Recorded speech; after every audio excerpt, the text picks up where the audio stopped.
¿Por qué decimos planificación? ¿Qué diferencia habrá entre programación y planificación? ¿Hay una diferencia o no? Antes utilizábamos el TCN, aún todavía lo utilizamos, para poder programar, porque teníamos que observar las diferentes capacidades que había para poder desagregar y poder trabajarlo para nuestra programación. Y eran bastantes indicadores, bastantes capacidades para poder trabajar. Por lo tanto, el TCN se consideraba o se considera un documento muy denso, que quizás no viabilizaba el trabajo del docente. Por lo tanto, la palabra ha cambiado y se dice planificación, porque para planificar necesito un proceso sistemático. Para planificar necesito mirar primero el contexto en el cual yo me encuentro. Pasamos al siguiente. Siguiente. El otro. Muy bien.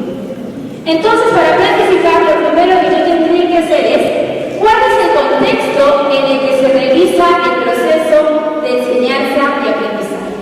La realidad de Puno será igual a la realidad de Juliaca, y la de Juliaca la de Clave, y la de Clave en San Carlos. Cada una tiene una realidad diferente. Por lo tanto, el docente, antes de planificar, necesita observar el contexto y la problemática en la cual se encuentran los estudiantes, para que la planificación sea significativa. ¿Pasamos? Bien, la situación de contexto es la realidad problematizadora que se constituye en un desafío, en un reto o situación por resolver, que tiene que abordar al estudiante para desarrollar sus competencias y capacidades. Esta situación le otorga pertinencia y funcionalidad a los aprendizajes. Entonces ya sabemos que, número uno, antes de planificar tenemos que observar el contexto. Segundo, como segundo punto tenemos que observar las características de nuestros estudiantes. ¿Cómo son? ¿Cuántos son? ¿Qué saben del contenido? ¿Con qué apoyos cuenta su familia en la escuela y la comunidad? ¿Cómo haría yo para conocer las características de mis estudiantes? ¿Qué instrumento necesito para planificar y conocer esta información? A ver, quiero escucharlos también, de repente ya ustedes lo saben. ¿Qué necesitaría? ¿Cómo? ¿Por ahí? Encuesta. ¿Por aquí? Nosotros los docentes, antes de planificar, tenemos que conocer el grupo humano con el cual estamos trabajando. ¿Quiénes son nuestros estudiantes? ¿Cómo son? ¿Cómo viven? ¿Quiénes son sus padres? ¿Cuál es la profesión o el oficio que sus padres realizan? ¿En qué contexto se encuentran mis estudiantes? ¿Qué problemas son aquellos que aquejan a nuestros estudiantes? Por lo tanto, para yo conocer quiénes son mis estudiantes, necesito hacer una ficha diagnóstica, hacer un diagnóstico situacional del estudiante. Y por último, un diagnóstico tutorial. Hoy ustedes saben que la tutoría es transversal y es permanente.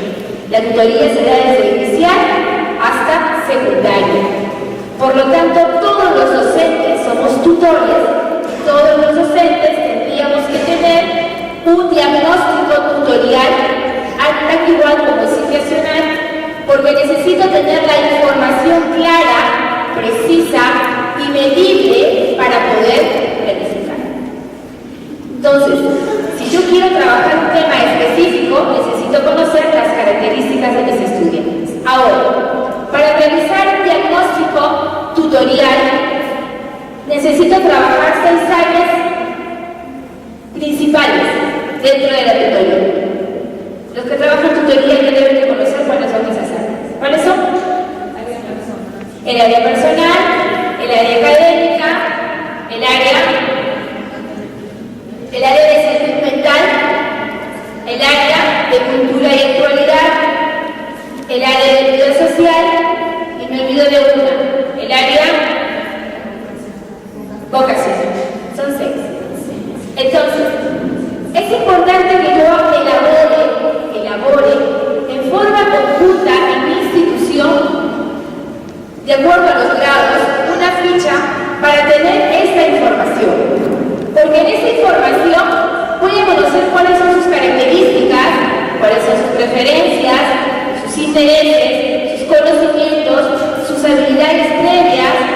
desarrollo cognitivo, sus estilos de aprendizaje, sus actitudes hacia los contenidos que yo voy a enseñar.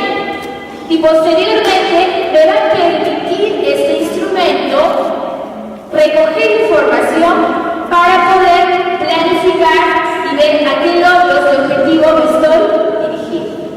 Entonces, como segundo punto, necesito yo tener un diagnóstico situacional y tutorial para realizar mi planificación. ¿Estamos de acuerdo ahí?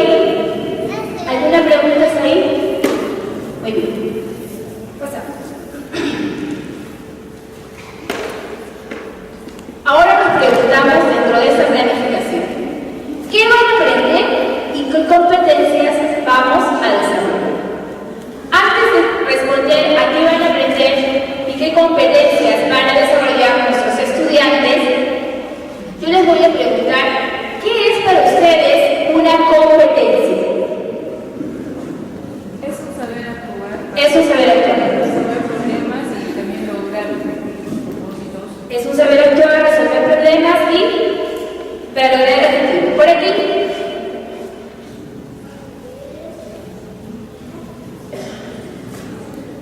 ¿Qué idea tienes sobre competencias? Potencialidades que tiene una persona. Habilidades. Desarrollar habilidades. ¿Qué más? ¿Cómo? ¿Cualidades? ¿Cualidades? ¿Alguien más? ¿Alguien más? Bueno, la competencia es un saber actuar en una situación problemática de acuerdo a un contexto, haciendo uso de mis herramientas internas y externas para el logro de un objetivo. ¿Se entendió? Otra vez. Es un saber actuar en una situación problemática dentro de un contexto, haciendo uso de mis herramientas internas y externas para el logro de los aprendizajes. Eso es una competencia. Por ejemplo, la maestra Susana está aquí y la maestra Mariela está acá. Ambas desarrollan capacidades. Ambas son empeñosas, ambas son carismáticas, ambas son comprometidas, ambas desarrollan estrategias, ambas realizan actividades significativas. Quiere decir que su perfil docente, su dimensión pedagógica de ambas es bastante positiva, bastante factible, óptima. Pero ¿qué sucede?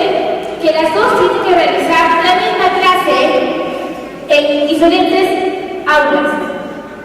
La maestra Susana se va a su aula de primer grado y la maestra Marlene también se va a su aula.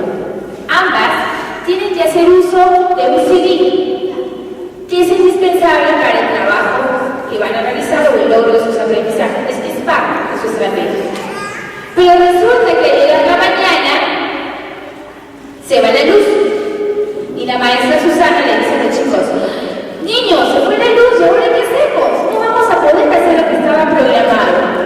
Mejor lo dejamos para mañana y así todos vamos a participar. Muy bien. Los niños dicen: sí, señorita, sí, mañana mejor todos lo vamos a hacer bonito. En cambio, la maestra Marlene les dice: chicos, se fue la luz, ¿y ahora qué podemos hacer? Ven, salimos al patio. Muy bien, salen al patio y la maestra hace uso de esa herramienta que en el momento no pudo utilizarla para realizar la misma estrategia, pero que al final le da el mismo resultado, tal cual o mejor de lo que ella había planificado. Yo les pregunto, ¿ambas fueron competentes? ¿Quién fue más competente? ¿Por qué? Porque pudo resolver un problema. ¿De qué hizo uso? A ver, según el concepto que les acabo de dar, ¿de qué hizo uso? Hizo uso de sus herramientas internas. ¿Cuáles son sus herramientas internas? Su creatividad, su imaginación, su eficiencia, su eficacia para poder resolver un problema. También hizo uso de sus herramientas externas, porque ¿de qué hizo uso? Del patio. Muy bien. Entonces, a eso nos lleva la reflexión del enfoque por competencias. Las competencias nos llevan a resolver una situación problemática, haciendo uso de mis procesos mentales. Bien, entonces, ya entendiendo qué son las competencias, qué es una competencia, qué es lo que van a aprender dentro de esas competencias, y dice, para definir competencias y capacidades se trabajará en una unidad didáctica. Se considera, lo que les acabo de decir, la situación y contexto, aquellos aprendizajes expresados en indicadores que deben alcanzar para resolver problemas, abordar la necesidad o interés que plantea la situación del contexto. 3. Los niveles o el estado en el que se encuentran los aprendizajes de los estudiantes en relación con los que deben utilizar para resolver o abordar la necesidad o interés que plantean las diversas situaciones. ¿Qué nos quiere decir? Que aquí vamos a poner que el equipo que está allá está la competencia. Aquí voy haciendo círculos y son las capacidades. Las capacidades están a corto plazo y la competencia está a largo plazo. El conjunto de capacidades me hará llegar a la competencia. La competencia es macro, no se puede lograr en algunas semanas y meses. Toma su tiempo de acuerdo a los estilos y a los ritmos de aprendizaje de nuestros estudiantes. ¿Uno más?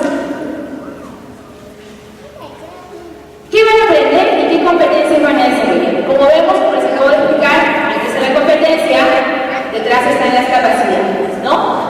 Sin embargo, en nuestra planificación más específica se considera el área, la competencia, la capacidad y los indicadores. ¿Cuáles son los que me van a dar el logro de los aprendizajes? Las capacidades y los indicadores. ¿Cómo?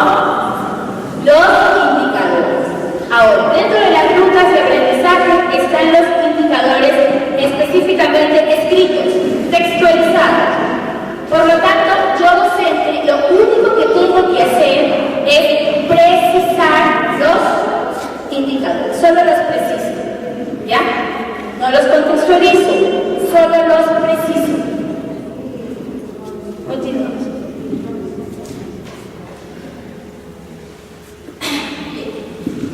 ¿Qué van a aprender y qué competencias van a desarrollar? Para yo no sé, llegar a la competencia, que es macro, necesito tener 5 factores importantísimos para llegar a la competencia. ¿Cuáles son? 1. Conocimientos de distinta naturaleza, operativos, procedimentales y conceptuales. Ejemplos. ¿Cuáles son aquellos conocimientos operativos que debemos de enseñar a nuestros estudiantes? Un conocimiento operativo. ¿Cómo funciona? ¿Cómo funciona aquí? A ver. Un conocimiento operativo, ¿cómo funciona un equipo? ¿Cómo se prende una licuadora? ¿De velocidad de menos a más? Es mecánico, el conocimiento que primero tenemos que enseñar. Segundo, procedimentales. Ejemplo. Mira, hijito, cuando haces una orejita, aquí haces otra orejita, pasas el pasador por aquí y ya está. Ya te amagaste el pasador. Tienes que pasar por procedimientos, cómo inicia, cómo es el proceso y cómo es el final. Es un ejemplo chiquito, pero es la forma que también debemos de enseñar a nuestros estudiantes para que ellos asimilen el proceso de llegar al logro de un aprendizaje. Y por último, el conocimiento conceptual, que todos lo sabemos, conocemos diversos tipos de conceptos sobre cualquier tema que podemos encontrarlos en los libros y debemos transferir al estudiante.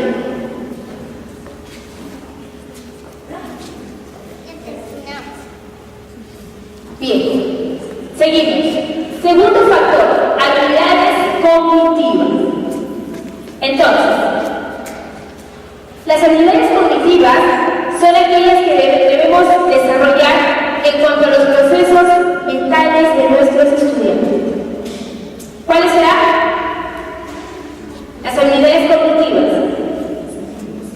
la habilidad de comparar, la habilidad de sintetizar, la habilidad de comprender, de realizar hipótesis, de emitir juicios, de analizar ciertas situaciones y llegar a una conclusión, hacer conclusiones también. Es parte del desarrollo de los procesos mentales que tendríamos que desarrollar cada vez que realicemos una clase.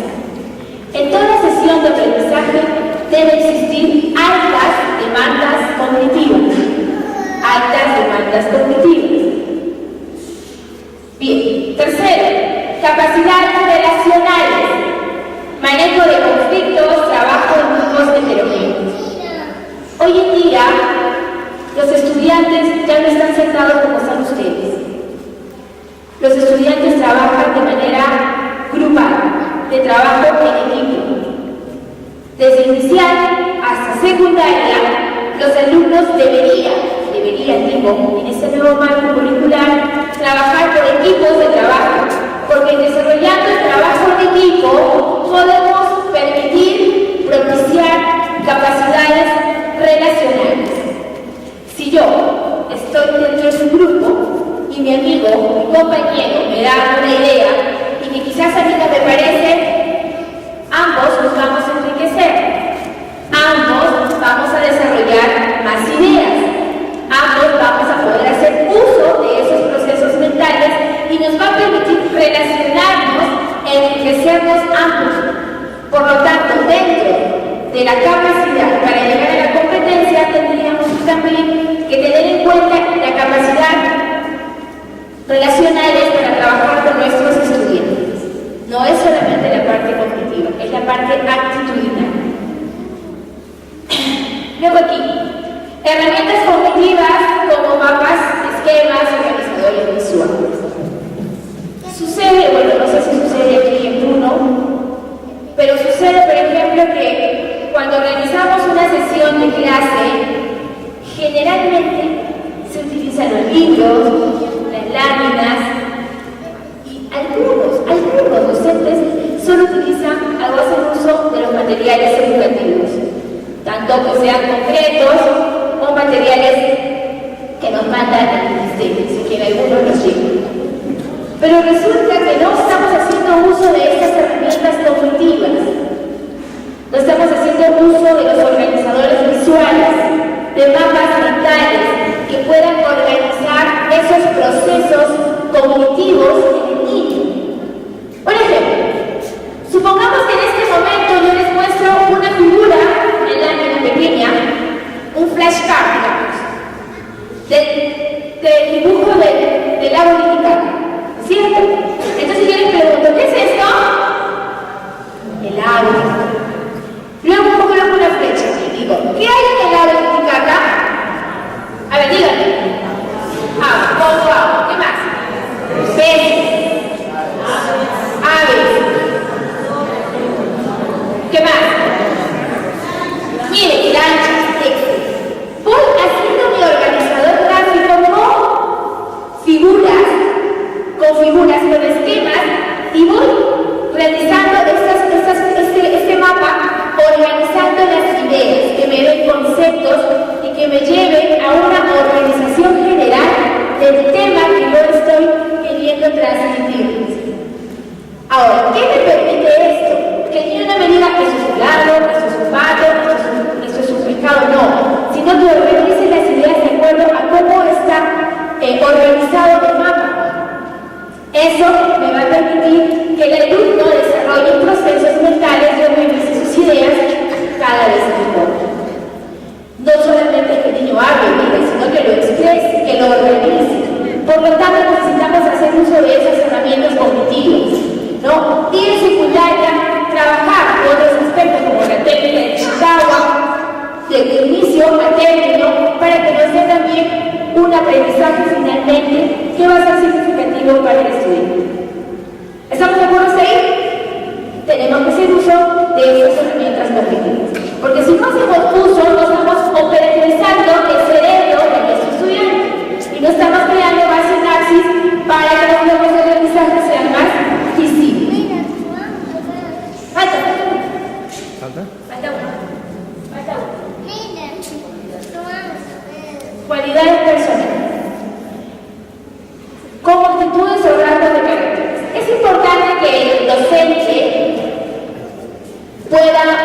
propiciar en nuestros estudiantes actitudes positivas. Aquel estudiante que no sabe controlar sus emociones, aquel estudiante que tiene un tono de voz de mayor, que cree que es el importante en el salón o que puede mandar a todos y eso genera un mal comportamiento, entonces yo docente debo de trabajar transversalmente este proceso socioemocional para que eso regule el aprendizaje de los estudiantes. Si yo no propicio buenos valores en los estudiantes o actitudes positivas que de alguna forma van a estar vinculados con el aprendizaje, las competencias no van a ser logradas. Porque por más que el alumno pueda responder, por más que el alumno pueda sacarse buenas notas y estas cualidades personales no realmente visualicen que hay un óptimo desarrollo personal, las competencias van a ir retrocediendo en vez de ir avanzando. ¿Sí? Continuamos. Ahí está lo que les acabo de mencionar, creo que ya lo dije todo. Estas capacidades que yo acabo de mencionarles están asociadas a la competencia. Es decir, para yo realizar competencias, debería tener en cuenta estos 5 factores. No debería faltar ninguno, porque tú solamente no le puedo sacar mi aprendizaje en conocimientos. Tampoco puedo sacar mis aprendizajes en solo cualidades personales. Ni tampoco en herramientas y viceversa. Todo está integrado. ¿Sí? Continuamos.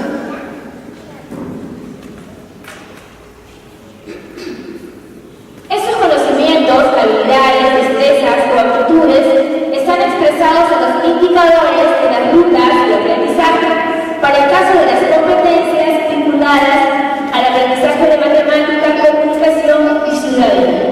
Estos indicadores están graduados de menos a más en toda la área, desde inicial hasta secundaria.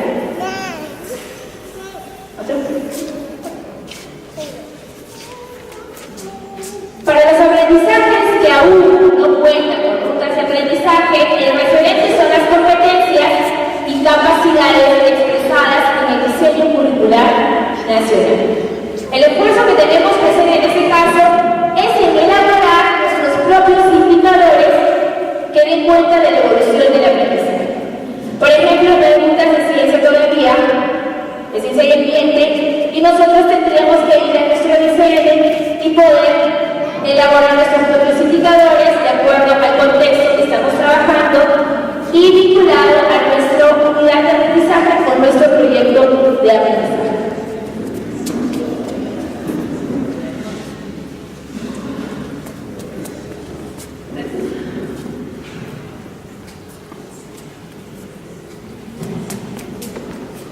¿Cómo hacer para que aprendan? ¿No? Muchas veces a veces nos chocamos la cabeza diciendo estos chicos no aprenden por más que le den, por más que esté ahí, nada.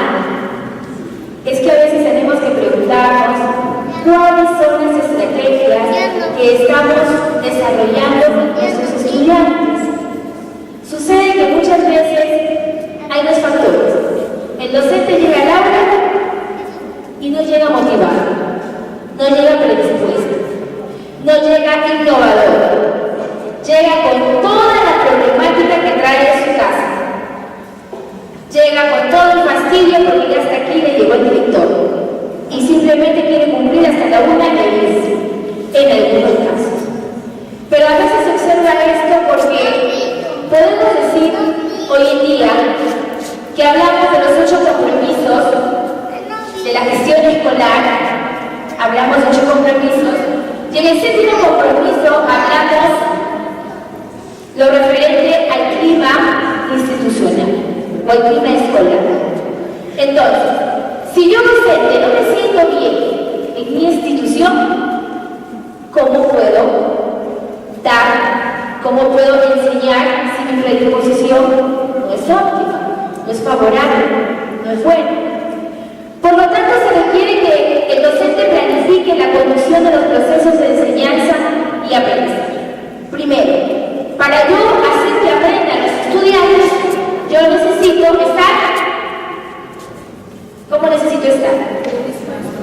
Después, ¿qué más? Motivado. ¿Qué más? Comprometido. El docente tiene que estar comprometido con lo que hace, porque la educación es un reto, la educación es un desafío constante, más aún en estos tiempos. Entonces, para yo ser como aprendan, debo tener en cuenta las características de mis estudiantes y la forma como aprenden. Todos los que están aquí han caminado al mismo tiempo, han gateado al mismo tiempo, han hablado al mismo tiempo. Unos primero gatearon, después caminaron y después hablaron. Otros al revés, primero hablaron, después caminaron, o primero gatearon y después caminaron. Cada uno tiene un proceso de aprendizaje diferente, tiene un ritmo de aprendizaje diferente. Por lo tanto, yo docente no puedo pretender que mis estudiantes avancen como caballito de Troya todos al mismo paso. No puedo. Y el docente no tiene por qué estresarse si los alumnos no avanzan igual todos, porque cada uno es un ser independiente, es un ser único. Y hay que respetar los ritmos de aprendizaje y los estilos de aprendizaje. Si no, ese aprendizaje no va a tener sentido. Por lo tanto, debo de conocer los estilos de mis estudiantes. Unos serán más auditivos, otros serán más visuales, otros serán más gráficos, y en base a esos estilos, yo tengo que proporcionarles las herramientas de trabajo. Ese es el nuevo marco que nos pide ese nuevo sistema curricular.